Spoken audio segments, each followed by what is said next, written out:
গ্রামের ছোট্ট একটি ঘরে থাকতেন হালিমা খাতুন আর তার ছেলে বাবলু।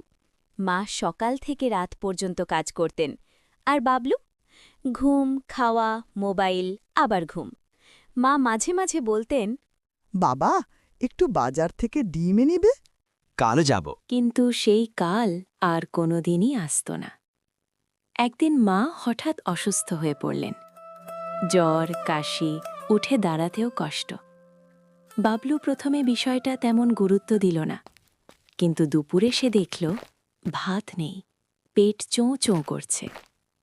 মা দুর্বল গলায় বললেন, বাবা, আজ আমি পারছি না। বাবলুর মাথায় যেন বজ্র পড়ল। বাবলু রান্নাঘরে ঢুকল, চাল ধুতে গিয়ে অর্ধেক মাটিতে ফেলে দিল।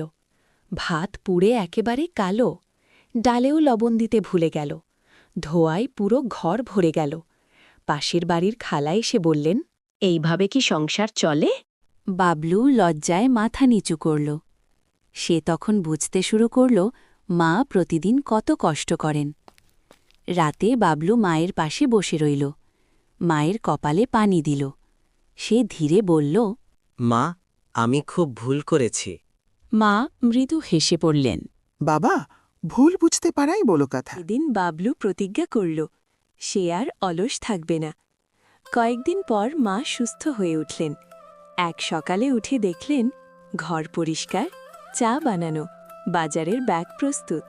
বাবলু হাসিমুখে বলল, মা, এখন থেকে আমরা একসাথে কাজ করব। মায়ের চোখে আনন্দের জল এসে গেল। গ্রামের সবাই বলল, হ্যাঁ গো দিদি, শুনছ, বাবলু বদলে গেছে। হ্যাঁ গো, শুনছি দিদি, ওই জন্যই সে আর কখনো কাল করব বলেনি। এরকম মজার মজার গল্প পেতে আমাদের চ্যানেলটা সাবস্ক্রাইব করুন।